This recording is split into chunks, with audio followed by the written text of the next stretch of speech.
Welcome students.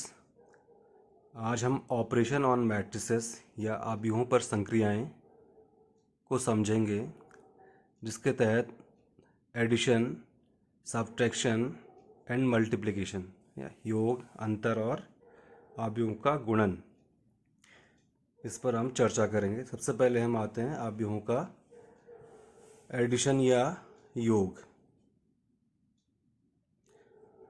तो कोई भी दो आव्यूह, उनका योग संभव होगा। इसके लिए कुछ हमारे पास कुछ कंडीशन होनी चाहिए। एक तो उनकी कोटि समान होनी चाहिए।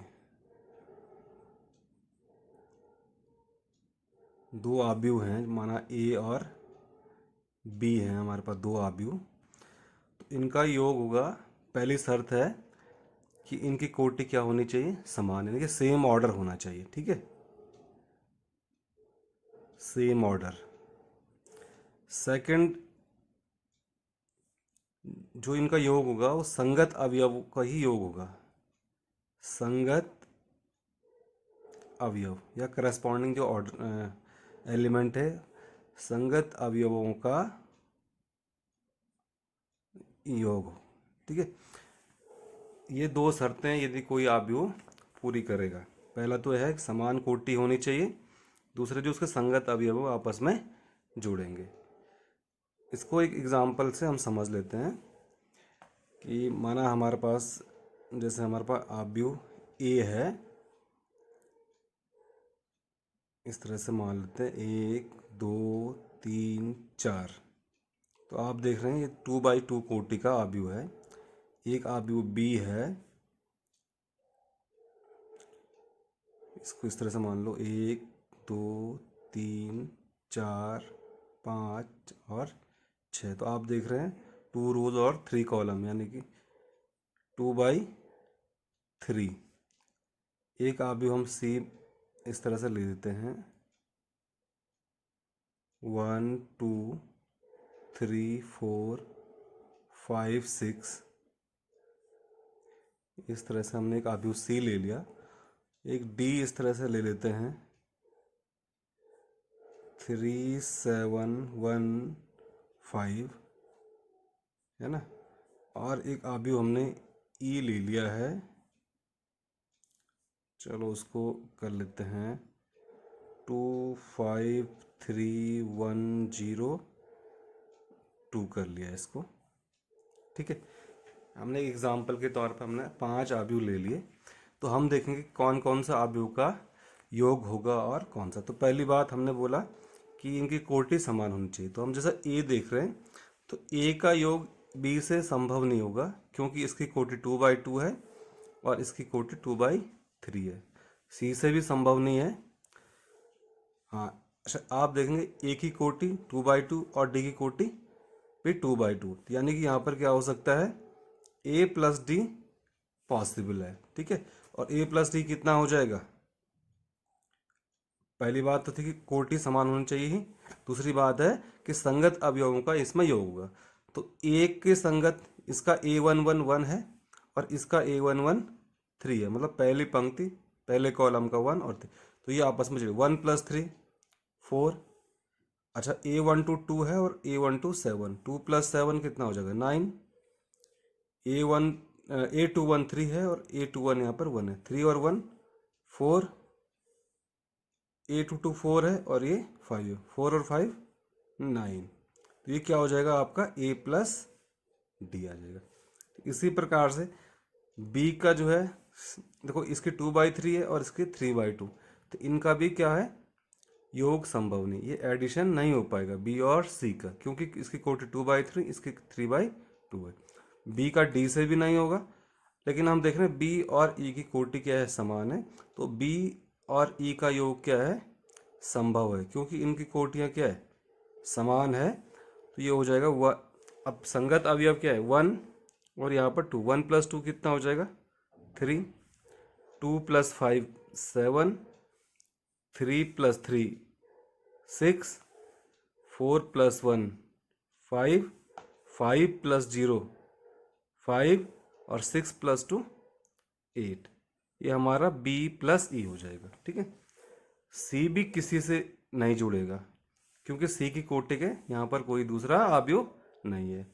डी को तो हमने ए से जोड़ ही चुके हैं और ई को हम बी से जोड़ चुके हैं। ठीक। अच्छा, आप एक चीज़ मैं यहीं पर बता देता हूँ। आप बी, हमने ए प्लस डी निकाला, आप डी प्लस ए निकालेंगे तो ये भी क्या आएगा, सेम आएगा। ए प्लस डी और डी प्लस ए दोनों ही क्या आएंगे, सेम आएंगे। और यहाँ पर बी प्लस ई, आप ई प्लस बी भी निकाल के देख लीजिए, ये भी क्या आएगा, समान आएगा। तो इससे हमें एक चीज़ पता चलती है, ये क्या है, इनके क्रम बदल दें, आव्यूहों के क्रम आगे पीछे कर लें तो इनका योग तो भी समान आ रहा है। तो हम कह सकते हैं कि आव्यूहों का योग क्या होता है, क्रम विनिमेय, है ना, या कम्यूटेटिव होता है। आव्यूहों का योग क्या होता है, आव्यूहों का योग क्रम विनिमेय होता है। ठीक है। इसके बाद हम समझते हैं कि किसी आव्यूह में किसी स्केलर से गुणा, स्केलर या अदिश्य गुणा।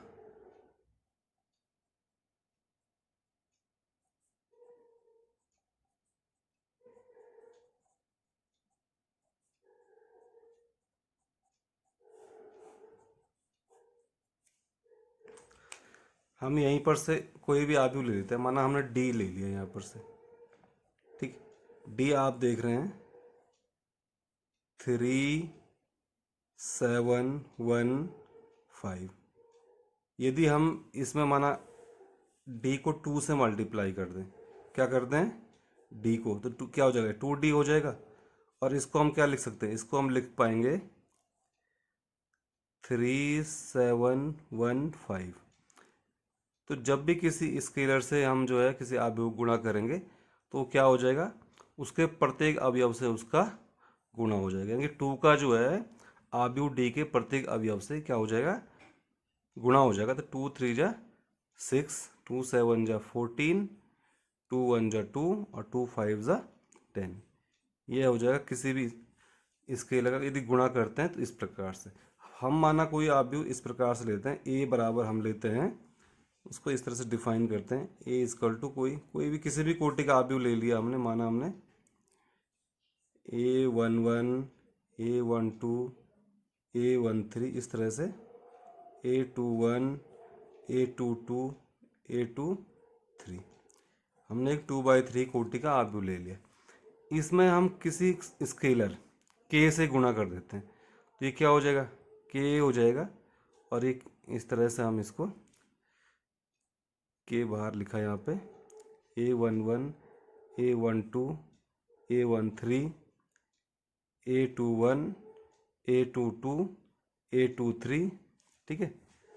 और आगे हम इसको कर सकते हैं के ए इजकल टू हो जाएगा आपका, तो जैसा कि हमने ऊपर एग्जाम्पल में किया था कि हमने 2 का प्रत्येक अवयव के अंदर प्रत्येक अवयव से गुणा कर दिया, तो यहाँ पर भी के का क्या हो जाएगा, अवयव के अंदर प्रत्येक अवयव से गुणा हो जाएगा। तो ये हो जाएगा आपका KA11 KA12 KA13 KA21 KA22 KA23। इस तरह से हम इसको कर सकते, या सामान्य शॉर्ट फॉर्म में लिखें, है ना। यदि a बराबर हम इसको इस तरह से डिफाइन करें, a बराबर AIJ M क्रॉस n, तो उस कंडीशन में KA हो जाएगा, ये हो जाएगा KAIJ M क्रॉस n। इस तरह से हम इसको शॉर्ट में दिखा सकते हैं। ठीक है।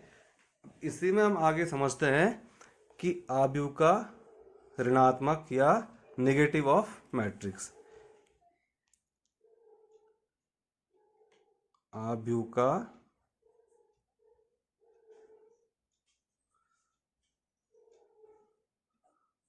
ऋणात्मक, ठीक है, या नेगेटिव कैसे निकालें।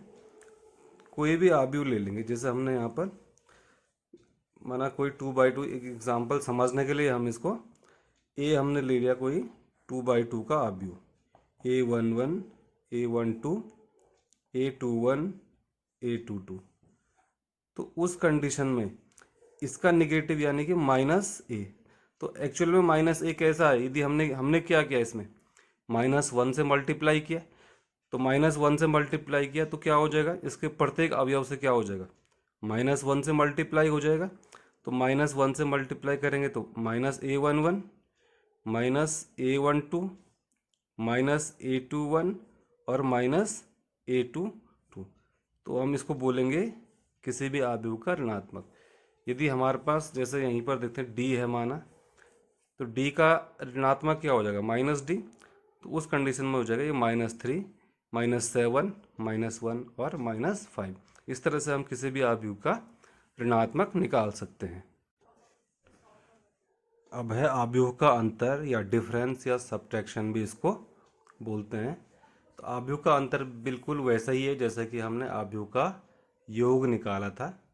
ठीक है, तो आव्यूह के योग में हमने देखा कि सेम ऑर्डर होना चाहिए, और दूसरा क्या होता है कि संगत अवयव से संगत अवयव जुड़ेगा। तो आव्यूह के अंतर में भी ऑर्डर क्या होना चाहिए, समान होना चाहिए, अर्थात समान कोटि के होने चाहिए दोनों आव्यूह। तो हमने यहाँ पर एक एग्जाम्पल लिया आपकी एनसीईआरटी बुक से ही, एग्जाम्पल 7 है। तो यहाँ पर ये दिया है आव्यूह ए, ये देखिए आप 2/3 इसकी कोटि है, और बी की कोटि भी क्या है 2/3। इसका मतलब इनका योग करें या अंतर करें संभव है। ठीक है, और दूसरा इसने ये पूछा है यहाँ पर कि 2a - b निकालिए। तो इसमें हमें एक दोनों चीज़ हो जाएगी, स्केलर से भी मल्टीप्लाई करना हम सीख जाएंगे, और आव्यूह का अंतर कैसे निकालना ये भी हमें पता चल जाए। तो पहले 2a, तो 2a कितना हो जाएगा भाई, हमने क्या कहा था कि 2 क्या हो जाएगा, इसके प्रत्येक अवयव से मल्टीप्लाई। तो 2 अगर 1 से करेंगे तो 2 1 जा 2, 2 2 जा 4, 2 3 जा 6, 2 2 जा 4, 2 3 जा 6 और 2 1 जा 2। ये क्या आ जाएगा आपका 2a आ जाएगा। माइनस, तो -b को हम वैसे ही लिख देते हैं 3 -1 और 3 -1 0 और 2। ठीक है, अब क्या कर लें इसमें, इसको हम पहले वाले को तो हम ऐसे ही लिखते हैं, पहले आव्यूह को ऐसे ही लिखते हैं 2 4 6 4 6 2। और हमने क्या कहा था, ये माइनस जो है हम अंदर ले लेते हैं, तो माइनस अंदर ले लेंगे तो ये बाहर प्लस का साइन हो जाएगा। तो ये हो जाएगा -3, और ये माइनस माइनस +1 -3 माइनस माइनस +1, और ये 0 को तो कोई माइनस और प्लस नहीं होता है, और ये -2। ठीक है, और अब हम इसको बिल्कुल जैसे एडिशन करते हैं उसी तरह से इसको कर लेंगे। तो आप देखेंगे 2 और ये -3 कितना हो जाएगा, 2 + -3 यानी कि -1, 4 + 1 5, 6 - 3 3, 4 4 है, देखो A21 4 है, यहाँ पर A21 1 है, 4 और 1 और प्लस है तो क्या हो जाएगा 5, 6 + 0 6 हो जाएगा, और 2 और ये +-2, तो 2 + -2 कितना हो जाएगा, ये तो 0 आ जाएगा। ये मैंने डायरेक्ट ही कर दिया है। ठीक है, आप समझ ही गए होंगे। तो सामान्य से जोड़ घटाना बन जाता है। इसके बाद हमें मेन समझना है कि ये सिंबल कैसे बदलेंगे। आप चाहो तो इसको डायरेक्ट ही यहाँ पर कर सकते हैं, धीरे धीरे आपको ये स्टेप बीच में क्या करना पड़ेगा, स्किप करना पड़ेगा, है ना। जैसे जैसे हम आगे बढ़ेंगे तो आप डायरेक्ट भी कर सकते हैं, 2 - 3 -1 4, और फिर अंदर के माइनस माइनस प्लस, यानी कि 4 + 1 ये 5 6 और ये -3 3। इस तरह से हम इसको आगे डायरेक्ट ही कर सकते हैं। इसके बाद हम चलेंगे आव्यूह का गुणन। आव्यूह के गुणन के लिए या मल्टीप्लिकेशन के लिए, माना हमारे पास थोड़ा एग्जांपल से समझेंगे इसको, a है कोई आव्यूह है, और a बराबर aij m/n, मतलब m और mn कोटि का ये आव्यूह a है। और दूसरा आव्यूह हमारे पास b है aij, और इसकी कोटि माना क्या है p/q। तो a और b का गुणन होगा या नहीं होगा, ये संभव होगा, हम बोलेंगे ए का बी से गुणन संभव होगा यदि क्या होना चाहिए इसके लिए। देखो नंबर वन तो ये होना चाहिए कि इनकी जो, देखो आप ए में जो है पंक्तियों की संख्या m है और स्तंभों की संख्या n, और बी में पंक्तियों की संख्या p और स्तंभों की संख्या q। तो आप ये जो बीच की जो चीज़ें हैं, नहीं बीच में क्या है, अर्थात ए के स्तंभ ले लीजिए और बी के पंक्तियां लीजिए। तो क्या करना है, संभव यदि क्या होगा, ए के स्तंभों की संख्या या कॉलम की संख्या किसके बराबर हो जाएगी, बी के पंक्तियों की संख्या के बराबर। मतलब ए के स्तंभों की संख्या किसके बराबर होनी चाहिए, बी के पंक्तियों की संख्या। तो हम उसमें उस कंडीशन में बोलेंगे कि इनका गुणन संभव होए। और यदि गुणन होगा तो उसमें अवयवों की संख्या कितनी होगी, जो ए बी होगा, ए क्रॉस बी, ए तथा बी का गुणन हमको क्या लिखेंगे, इसको ए बी से लिखेंगे। तो ए बी में अवयवों की संख्या किसके बराबर हो जाएगी, ए बी में अवयवों की संख्या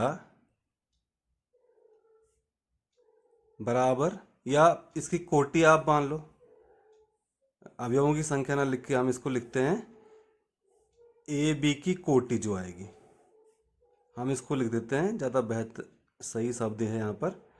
ए बी की जो कोटि होगी वो क्या होगी, देखो ए में पंक्ति कितनी थी m और बी में स्तंभ कितना है q। तो जो ए बी की जो कोटि, जो मतलब इस तरह से जो परिणामी हमारे पास गुणन निकलेगा ए बी, उसकी कोटि आ जाएगी m बाई क्यू या m क्रॉस q से हम इसको डिफाइन करें। इसको एक एग्जाम्पल से समझते हैं, और एग्जाम्पल ऐसा करते हैं कि बुक से ही, आपकी एनसीईआरटी की बुक एक्सरसाइज 3.2 में हम ऐसा क्वेश्चन देखते हैं। चलो ये तो खैर सिंपल है, 2/2 है। हम ऐसा क्वेश्चन देखते हैं जिसमें थोड़ा कोटि डिफरेंट आ जाए, है ना। इसमें तो ये भी 2/2 है, बी भी 2/2 है, तो ए बी की भी 2/2 आ जाएगी। थोड़ा आगे देखते हैं,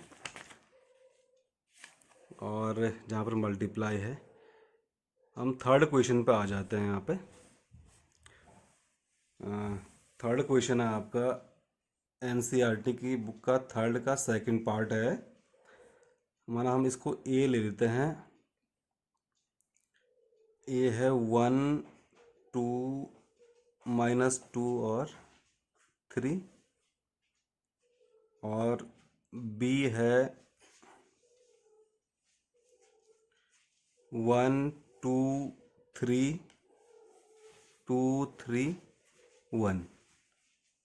ठीक है, ये क्वेश्चन हम गुणन को समझने के लिए आपकी बुक से ही हमने ले लिया। आप देखेंगे इसकी कोटि कितनी है, 2/2। ए की कोटि है 2/2, और बी की कोटि कितनी है, 2 रोज एंड 3 कॉलम, इसकी कोटि है 2/3। तो आप देखेंगे गुणन संभव है ए बी का। देखो इसमें स्तंभों की संख्या, नंबर ऑफ कॉलम 2 है, और यहाँ पर नंबर ऑफ रोज भी 2 है, यानी कि इनका गुणन क्या है, ये सेम है। ये नंबर दोनों में क्या है, सेम। मतलब जो बीच का नंबर है दोनों में क्या निकलना चाहिए, सेम। तो इसका मतलब गुणन संभव, अर्थात ए बी संभव है, अर्थात ए और बी क्या है, संभव है। अब जो ये नया परिणामी आएगा ए बी, इसकी कोटि कितनी आएगी, इसकी कोटि आएगी, ये ए से तो हम रोज कितनी है 2 लिया, और बी से हमने कॉलम यानी कि 2/3। ए बी की कोटि कितनी आ जाएगी, 2/3। क्या हो जाएगा, ए आई जे और 2/3, इस तरह से आएगा ये।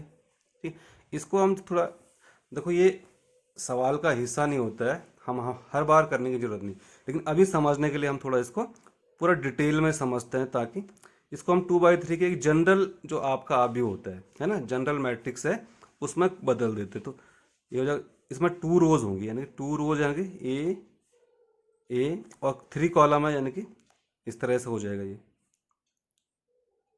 और इसको हम बदलते हैं, है ना। ये पहली पंक्ति है तो 1 1 और 1। अच्छा, पहला स्तंभ है तो 1, दूसरा स्तंभ है 2, तीसरा स्तंभ है तो ये 3। अच्छा, दूसरी पंक्ति है तो ये 2 2 और 2, पहला स्तंभ, दूसरा स्तंभ और तीसरे।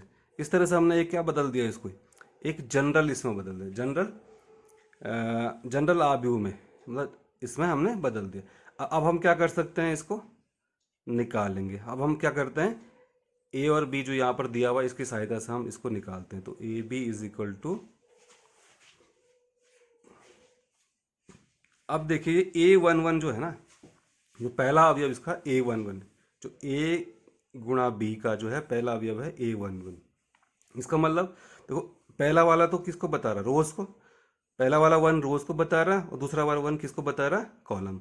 तो पहला वाला 1 जो है वो पहले वाले जो आव्यूह है, पहला जो मैट्रिक्स है उसकी रोज को बताएगा। तो इसकी रोज कितनी है, पहले 1। अब अच्छा, ये किसको बताएगा, पहले वाले के कॉलम को। तो इसका पहला क्या, ए 1, तो ये जगह इनका आपस में मतलब संगत अवयवों का गुणा कर रहा हूँ, प्लस इसके बाद इसका जो दूसरा अवयव है, ए का दूसरा अवयव है -2। पहली रोज है ना, ये पहली रोज का है ना, हमें पहली रोज लेनी है, पूरी रोज लेनी है। तो ये -2 है और इसका पहला पूरा कॉलम लेना है। इसके संगत क्या हो जाएगा, ये 2, यानी कि मल्टीप्लाई बाई 2। इसके बाद हम निकालेंगे A12। तो A12 में पहला तो हमने ये पंक्ति यहीं से लेनी है, 1 आ जाएगा। और 1 2 मतलब दूसरा स्तंभ क्या आ जाएगा, ये वाला, इसका 1 के संगत 2 आ जाएगा। तो 1 × 2 प्लस, अच्छा पहली रोज का यहाँ पर -2 है और यहाँ पर क्योंकि 1 2 यानी दूसरा स्तंभ है ना, दूसरे स्तंभ में इसके संगत -2 के संगत क्या आ जाएगा, 3। तो यहाँ पर 3 आ जाएगा। फिर ये तो हमारा पूरा हो गया है। अब हम कहाँ पर आएंगे, यहाँ पर आएंगे, मतलब पहली रो जो A13 का मतलब first row and third column. तो फर्स्ट रो यानी कि 1 और इस 1 के जो करस्पॉन्डिंग या संगत है वो 3 है, प्लस फिर यहाँ पर पहली रोज में -2 है और इसके जो संगत है वो क्या है, 1 है ना। तो ये क्या कर दिया हमने, इस तरह से ये A11 A12 A13 निकाल। ऐसा ही हम क्या करते हैं, अब हम निकालना A21 का मतलब सेकेंड रो और फर्स्ट कॉलम। तो सेकेंड रो तो 2 3 है और पहला इसका पहला अवयव लेते हैं 2 मल्टीप्लाई। अब 2 के जो करस्पॉन्डिंग है 1, A21 बोल रहा है ना, यानी कि फर्स्ट कॉलम, ये 1 क्या बताएगा, ये फर्स्ट कॉलम को बताएगा। तो 2 का मल्टीप्लाई किससे हो जाएगा, 1 को, प्लस इसके बाद इसका 3 है, 3 का जो करस्पॉन्डिंग है वो क्या है, 2 है। अब आ जाएगा A22 यानी कि second row and second column. तो सेकेंड रो तो 2 आ जाएगा और सेकेंड कॉलम 2, इसके 2 के करस्पॉन्डिंग 2 प्लस, अच्छा फिर 3 है, 3 के संगत कौन सा है, 3 के संगत यहाँ पर भी 3 ही है। फिर है A23 यानी कि सेकेंड रो और थर्ड कॉलम। तो सेकेंड रो यानी कि 2 और 2 के संगत कितने हैं, 3, थर्ड कॉलम में 3 है ना, इसके 2 के संगत 3 प्लस 3। अच्छा 3 के संगत कितना है इसमें, 1। तो अब इसको सॉल्व कर लेते हैं और सॉल्व करेंगे तो हम देखते हैं, तो 1 × 1 कितना हो जाएगा, 1 और 2 × 2 4, और चूंकि माइनस है तो -4 आ जाएगा। तो 1 × 2 और 2 3 जा -6, 1 × 3 3 और -2 × 1 ये -2 आ जाएगा, ठीक है।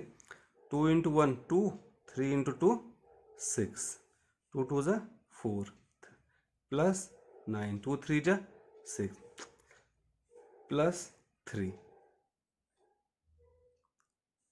और ये हो जाएगा हमारे पास 1 - 4 होता है -3, 2 - 6 होता है -4, 3 - 2 होता है 1, और 2 और 6 होता है 8, और 4 और 9 होता है 13, और 6 और 3 कितना होता है 9।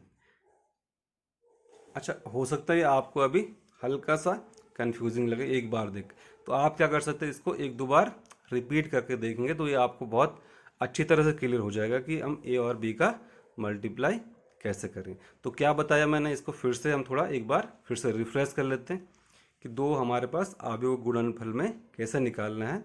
दो आव्यूह हैं, ए है, माना ए बराबर ए आई जे, और एक इसकी कोटि है एम क्रॉस एन, और बी आव्यूह है, इसकी कोटि है पी क्रॉस क्यू। तो ए का बी से गुणन संभव होगा, कब होगा, जरूर नहीं कि हर बार ए का बी से गुणा हो ही पाएगा, ठीक है, उसके लिए कुछ कंडीशन है। कंडीशन क्या है कि जो ए के स्तंभ की संख्या होगी बी के पंक्तियों की संख्या के बराबर, अर्थात नंबर ऑफ कॉलम इन ए। देखो यहाँ पर ध्यान दें, पहले वाले के कॉलम और दूसरे वाले के पंक्तियां, दूसरे वाले की रोज, ठीक है, अर्थात ये बीच वाला जो है ये बराबर होना चाहिए। ये बीच का है ना, जो बीच में आ रहा है, अगर हम इस तरह से लिख दें, पहले की कोटि माना एम क्रॉस एन, और दूसरे की कोटि क्या लिख दी हमने, पी क्रॉस क्यू, तो ये बीच में जो हिस्सा बच रहा है ये बराबर होना चाहिए, अर्थात एन और पी क्या आना चाहिए, बराबर। इस तरह से आप ध्यान रखो कि जो बीच वाला हिस्सा यदि क्या आता है, बराबर आता है, तो तब उनका गुणा संभव होगा। और यदि गुणा संभव है तो उसकी कोटि क्या होगी, जो रिजल्टेंट जो होगा ए और बी का जो गुणा मल्टीप्लाई से रिजल्टेंट होगा, उसकी कोटि जो बचेगा, क्या बचेगा, एम और क्यू, अर्थात जो रिजल्टेंट होगा उसकी कोटि आ जाएगी एम क्रॉस क्यू आ जाएगा। ये हमें समझना है, ठीक।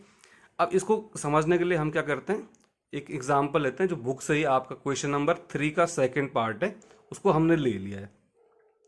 और सेकंड पार्ट हमने देखा कि वहाँ पर आव्यूह ए हमने ले लिया इस तरह से, 1 - 2 और 2 और 3, 2/2 का आव्यूह है हमारे पास, और आव्यूह बी ले लिया, ये 2/3 का आव्यूह है, ठीक है। आपने इसमें क्या देखा कि ए में कॉलम 2 है और बी में रोज 2 है, यानी कि दोनों इक्वल है, दोनों बराबर हैं, इसलिए इसका गुणा क्या होगा, संभव। और जो रिजल्टेंट आएगा ए बी, उसकी जो कोटि आएगी वो क्या आएगी, 2/3। हमने यहाँ पर समझने के लिए, देखो आपको ये हर सवाल में नहीं करना कि आप ऐसा बना देंगे, ये मैंने सिर्फ यहाँ पर बताया समझने के लिए। और जब धीरे धीरे आप प्रैक्टिस कर लेंगे तो आपको कभी इसकी ज़रूरत नहीं पड़ेगी कि आप ये सारा करें। ये सिर्फ समझने के लिए मैंने बताया कि माना ए बी है, और तो ए इसकी जो ए बी की जो जो कोटि बनेगी, जो ऑर्डर बनेगा 2/3, मैंने एक 2/3 का क्या बना दिया, एक जनरल मैट्रिक्स बना दिया। और फिर A11 का मतलब पहले वाले की रोज लेनी है और दूसरे वाले का कॉलम, मतलब पहली रोज पहला कॉलम, दूसरे वाले का पहला कॉलम। A12 मतलब पहले वाले की फर्स्ट रो और सेकंड आव्यूह की सेकंड कॉलम। A13 मतलब पहले जो आव्यूह है फर्स्ट मैट्रिक्स की रोज और सेकंड मैट्रिक्स का थर्ड कॉलम। अच्छा, A21 का मतलब फर्स्ट जो मैट्रिक्स है उसकी सेकंड रो और सेकंड मैट्रिक्स की फर्स्ट कॉलम, A21 ये है। A2 मतलब A22 फर्स्ट जो मैट्रिक्स है उसकी सेकंड रो और सेकंड मैट्रिक्स की second column. A23 first matrix की ये रो है, सेकंड रो है, और सेकंड मैट्रिक्स की थर्ड कॉलम। इस तरह से हम इनको करस्पॉन्डिंग ऑर्डर को जो है हमने मल्टीप्लाई किया और इस आगे तो हमारे पास क्या आ जाएगा, ए बी आ जाएगा।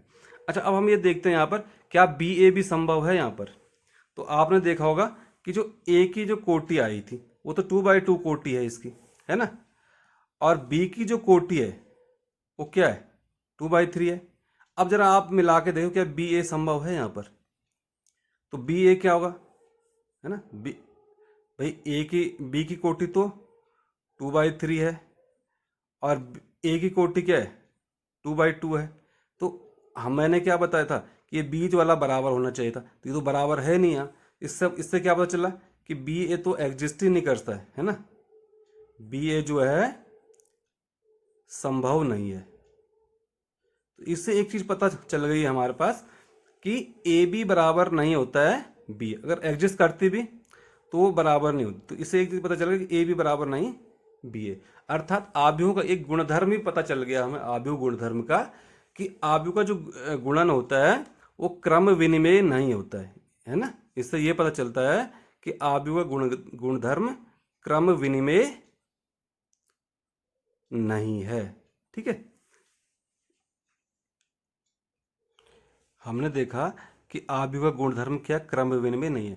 ऐसा हमेशा ऐसा जरूर नहीं कि ए बी बराबर बी ए नहीं होगा, हो सकता है किसी केस में हो, लेकिन ये कोई रूल नहीं कि ए बी क्या होगा, बी ए के बराबर होगा ही होगा। ठीक है, अब आव्यूह के जो हमने अभी पढ़ा योग, अंतर और गुणन जो है, इसके कुछ और सामान्य प्रॉपर्टी, कुछ जनरल प्रॉपर्टीज हैं, बहुत सिंपल है। आप सिर्फ एक बार उनको देख लीजिए, उतने से आपको समझ में आएगा वो क्या होती है। थोड़ा हम बुक से ही देख लेते हैं ताकि ये फटाफट हो जाए, क्योंकि तो ये पहला वाला है आव्यूह के योग के गुणधर्म, हम देख लेते हैं। ये तो हमने देख ही लिया था, अभी हमने चेक किया था कि आव्यूह का जो योग होता है वो क्रम विनिमय नियम का पालन नहीं करता है, अर्थात ए प्लस बी बराबर नहीं होता है बी प्लस, बराबर होता है बी प्लस होता है। मतलब ये योग का गुणधर्म जो है, योग में जो है ये क्रम विनिमय नियम का पालन करता है। ठीक है, ए प्लस बी बराबर बी प्लस ए। नेक्स्ट है साहचर्य नियम। ठीक है, साहचर्य नियम में पहले हमने ए प्लस बी निकाला, उसको आव्यूह सी से जोड़ दिए। ये किसके बराबर, पहले बी प्लस सी को ऐड करके और फिर ए से जोड़ा, तो ये इसका नियम का पालन भी करता है। मतलब जो योग जो है ये क्रम विनिमय और साहचर्य के नियम का पालन करता है। अब है योग का तत्समक, जैसा आपने अभी फलन भी पढ़ा था, वहाँ पर भी तत्समक पढ़ा आपने, है ना, गुणा। इससे पहले आपने जब प्राकृतिक संख्या या रियल नंबर्स में भी आपने तत्समक पढ़ा है ना। तो यहाँ पर योग, इसमें भी क्या होता है, आव्यूह के योग का तत्समक का अस्तित्व होता है। तत्समक मतलब इसका जो है तत्समक होता है वो जीरो मैट्रिक्स होगा, जीरो मैट्रिक्स उसी कोटि का जीरो मैट्रिक्स होगा। मतलब यदि आव्यूह ए जो है एम बाई एन कोटि का है, तो इसकी कोटि भी क्या होनी चाहिए, जीरो मैट्रिक्स की, इसकी कोटि भी क्या होनी चाहिए, एम बाई एन। तो उसी कोटि का जीरो जो मैट्रिक्स होता है वो क्या है, इसका तत्समक कहलाता है। ठीक है, अब है योग के प्रतिलोम का अस्तित्व। तो प्रतिलोम क्या होता है, जिससे भाई तत्समक आ जाए। तो ए में कितना जोड़े कि फिर से जीरो आव्यूह आएगा, तो ए में जो है अगर उसका ऋणात्मक जोड़ दें, है ना, अभी हमने ए का ऋणात्मक भी पढ़ा था, आव्यूह का ऋणात्मक या नेगेटिव ऑफ मैट्रिक्स, तो उसका ऋणात्मक जोड़ दें तो क्या आ जाएगा, जीरो मैट्रिक्स आ जाएगा। तो ये आपका क्या हो जाएगा, जो ये माइनस ए को ए का ऋणात्मक ये प्रतिलोम बोलेंगे, या ऋण ए का प्रतिलोम ए हो जाएगा, ए का प्रतिलोम ऋण ए, और ऋण ए का प्रतिलोम ए हो जाएगा। ठीक है, ये बहुत सिंपल चीज़ है, इसको मैं इसको अलग से लिखा नहीं रहा हूँ, आप इसको ऐसे ही समझ लीजिए। इसके बाद है इसके, अब हम गणित इसके गुणन के कुछ ये देखते हैं, गुणधर्म। आव्यूहों का गुणन है, ये तो हमने देख ही लिया है कि आव्यूह गुणन क्या है, क्रम विनिमय नियम का पालन नहीं करता है। ठीक है, अर्थात ए बी बराबर बी ए नहीं होता है। हाँ, किसी केस में कुछ सवाल ऐसे हो सकते हैं कि जहाँ पर वो गुणन हो, लेकिन सामान्यतः वो कोई रूल नहीं है कि ए बी बराबर बी ए होगा ही होगा। ठीक है, एक है यहाँ पर दो शून्येतर आव्यूह गुणनफल के रूप में शून्य आव्यूह, दो शून्येतर आव्यूह हैं, जैसे यहाँ पे मतलब नॉन जीरो है, नॉन जीरो मैट्रिक्स है, तो लेकिन इनका मल्टीप्लाई क्या आ गया, जीरो मैट्रिक्स। देखो ऐसा ही मुझे लग रहा है, ऐसा ही क्वेश्चन आपके इस साल 2020 के जो बोर्ड एग्जाम में भी कुछ ऐसा ही सेम क्वेश्चन आया था, मुझे ध्यान नहीं है एग्जैक्ट, पर साइंस से ऐसा ही क्वेश्चन था कुछ 2 मार्क्स में, तो आप इसको जरूर कर लें आप। ठीक है, अब है आव्यूह के गुणन के गुणधर्म है, कुछ प्रॉपर्टीज़ हैं। तो ये साहचर्य नियम का पालन, देखो क्रम विनिमय नियम का पालन नहीं करता है, लेकिन साहचर्य के नियम का ये पालन करता है। अर्थात ए बी को सी से मल्टीप्लाई करेंगे तो ये हो जाएगा ए, और फिर बी सी का जो मल्टीप्लाई है फिर ए इंटू बी सी के बराबर होता है। तो साहचर्य के नियम का ये पालन करता है। वितरण नियम, मतलब योग पर, इसको बोलेंगे योग पर वितरण। देखो बी प्लस सी है और इसके बाहर ब्रैकेट के बाहर ए है, तो ये ए बी प्लस ए, अर्थात ये योग पर क्या कर रहा है, वितरण नियम का पालन करता है। इसके बाद गुणन के तत्समक, यहाँ पर आप आई देख रहे हैं ना, आई क्या है, हमने पढ़ा था आइडेंटिटी। तो ये सिर्फ कहाँ पर संभव होगा, जब वर्ग आव्यूह होगा। माना जो वर्ग आव्यूह नहीं है, या 2/3 का है या 3/2 है, वहाँ पर आई का क्या है, अस्तित्व नहीं होगा। आई का अस्तित्व कहाँ पर होगा, जहाँ पर ए क्या होगा, एक स्क्वायर मैट्रिक्स होगा, या तो 2/2 का होगा या 3/3 का होगा, है ना, या 4/4 का होगा। तो आई उसी कोटि का, यदि ए 2/2 का वर्ग आव्यूह है तो आई भी क्या होगा, 2/2 का ही आइडेंटिटी मैट्रिक्स होगा। ए 3/3 कोटि का वर्ग आव्यूह है तो आई भी क्या होगा, 3/3 का तत्समक आव्यूह होगा। ठीक है, इस तरह से इसको समझें। नेक्स्ट जो हमारा ये बनेगा लेक्चर, उसमें हम इसके प्रश्नावली 3.2 करेंगे, तो वहाँ पर ये आपको